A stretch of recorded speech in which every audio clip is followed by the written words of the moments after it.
Hello everyone, कैसे हैं आप सब। एक बार पुनः शिव कोचिंग क्लासेस पर स्वागत है। उम्मीद करता हूं आप सब अच्छे होंगे, मस्त होंगे, बेहतर होंगे, आपकी पढ़ाई बेहतर चल रही होगी। क्लास 11th फिजिक्स में चैप्टर 3 चल रहा है, जिस चैप्टर का नाम बच्चों समतल में गति और सदिशों का अदिश गुणनफल हम देख रहे थे। इसके पहले हमने 2 लेक्चर कराया है इससे संबंधित आंकिक प्रश्नों का, और आज भी हम यहाँ पर 2-3 क्वेश्चन करने वाले हैं जिससे क्वेश्चन एग्जाम में पूछा जाता है। बस आप लोगों से गुजारिश है कि यदि आप पुराना वीडियो लेक्चर नहीं देखें तो जरूर देख लें ताकि आपको पूरा विधिवत समझ में आए। देखिए बच्चों, सदिशों का जो अदिश गुणनफल होता है वो a डॉट बी बराबर होता है A B cos theta. Simple है, क्या होता है? a डॉट बी बराबर ए बी कॉस थीटा। यदि a और b एक दूसरे के लंबवत हैं बच्चों, यहाँ पर मैं थोड़ा सा बता दूं कि मान लीजिए मेरे पास एक वेक्टर a है, ठीक है, ये वेक्टर a है और यहाँ पे वेक्टर b हमारा ये है। यदि इन दोनों के बीच जो कोण है बच्चों, ये थीटा बराबर कितना है 90 डिग्री, तो जब हम यहाँ पे 90 रखेंगे, कहने का मतलब a डॉट बी बराबर यदि हम वैल्यू निकालेंगे तो हो जाएगा ए बी कॉस 90। क्या हो जाएगा? A B cos 90। और कॉस 90 का मान कितना होता है? 0 होता है, तो इसलिए पूरा का पूरा वैल्यू 0 हो जाएगा। यानी दो सदिश यदि परस्पर लंबवत हैं तो बच्चों a डॉट बी का मान 0 आएगा। ये नोट कर लो आप लोग, ठीक है, क्योंकि हम इसी टाइप का आज क्वेश्चन कराएंगे।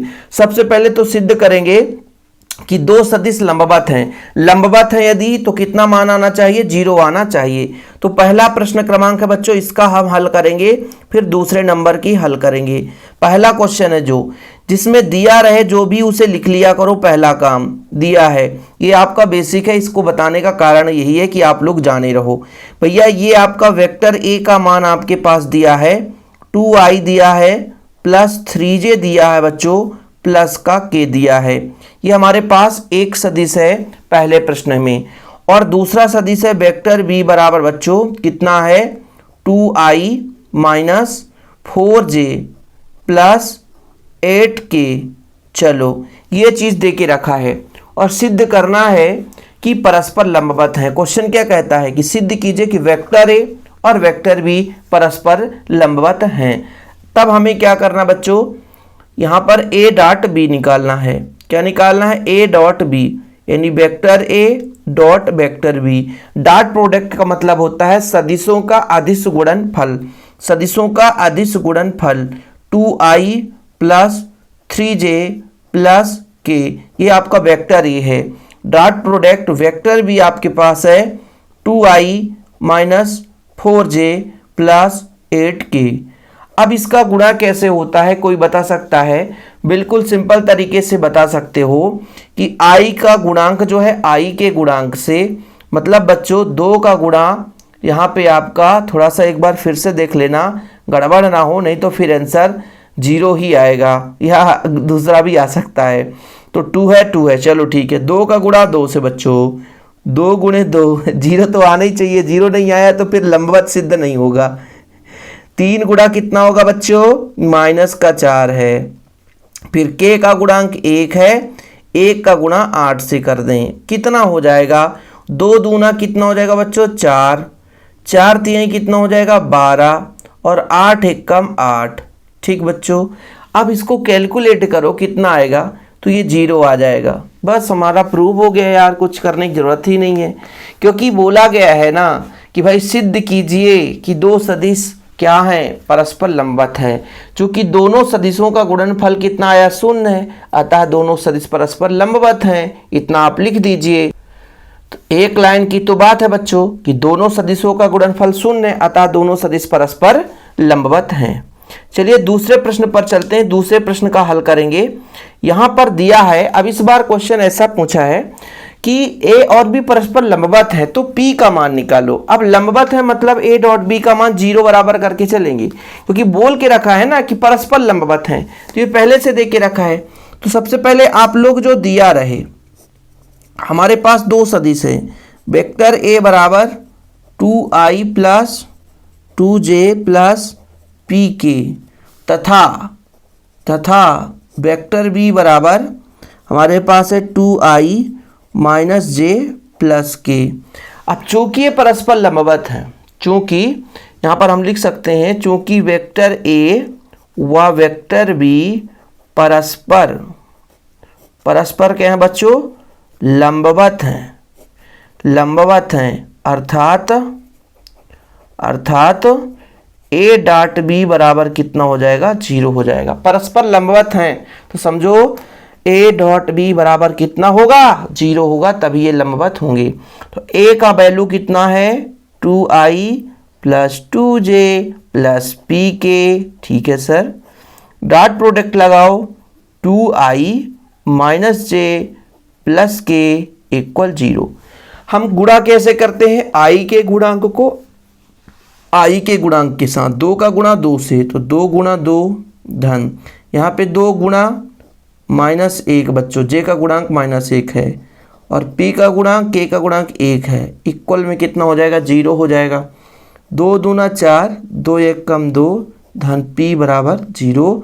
तो p का मान कितना आएगा भाई, यहाँ पर 4 में 2 घटेगा 2 धन p इक्वल 0, मतलब p बराबर -2 तो आ रहा है। हाँ भाई यही तो आंसर है सर, अलग से करने की जरूरत है नहीं भाई। हमारे पास देके रखा था कि 2 सदिश हैं, परस्पर लंबवत हैं तो भाई ये ए डॉट बी बराबर 0 होगा, इसको लेकर चलेंगे और हम p का मान निकाल सकते हैं। यदि ऐसे क्वेश्चन यदि एग्जाम में आ जाएं और फिर आपसे ना बने तो समझो आप लोग पढ़िए ही नहीं हो भाई। हम हर टाइप का क्वेश्चन करा रहे हैं अपने चैनल में, आप बाद में पढ़ रहे हो पहले पढ़ रहे हो, इससे कोई फर्क नहीं पड़ता। बस थोड़ा सा मेहनत कर रहे हो बच्चों तो इसका मतलब है कि आप बेहतर नंबर लाओगे, ये मेरा वादा है आपसे। तो आज का तीसरा प्रश्न है हमारे पास बच्चों, यहाँ पर देखिए कि हमारे पास यदि एक सदिश a प्लस बी है और एक सदिश a माइनस बी परस्पर लंबवत है, मतलब इनका डॉट प्रोडक्ट दोनों का 0 है, तो वेक्टर a व वेक्टर b में क्या संबंध है। कितना सिंपल तरीके से हल करेंगे, चलिए देखते हैं बच्चों। सबसे पहले चूंकि जो आपका वेक्टर a प्लस बी है, ब्रैकेट लगाओ, व vector a minus vector b हैं, परस्पर क्या हैं बच्चों, परस्पर लंबवत हैं। परस्पर लंबवत का मतलब क्या है कि इन दोनों का डॉट प्रोडक्ट बच्चों वो 0 के बराबर होगा, मतलब vector a plus B dot product vector a minus B बराबर कितना हो जाएगा, 0।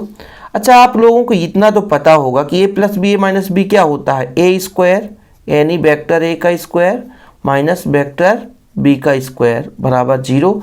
सदिश का वर्ग उसके परिमाण के वर्ग के बराबर होता है, इसलिए इतना आएगा बच्चों। पक्षांतर करेंगे तो a स्क्वायर बराबर b स्क्वायर, मतलब a बराबर b आ गया। बस यदि ये दोनों परस्पर लंबवत हैं a प्लस बी और a माइनस बी, तो भाई इनका जो दोनों सदिशों का परिमाण क्या होगा, दोनों सदिशों का संबंध पूछा है, दोनों सदिशों का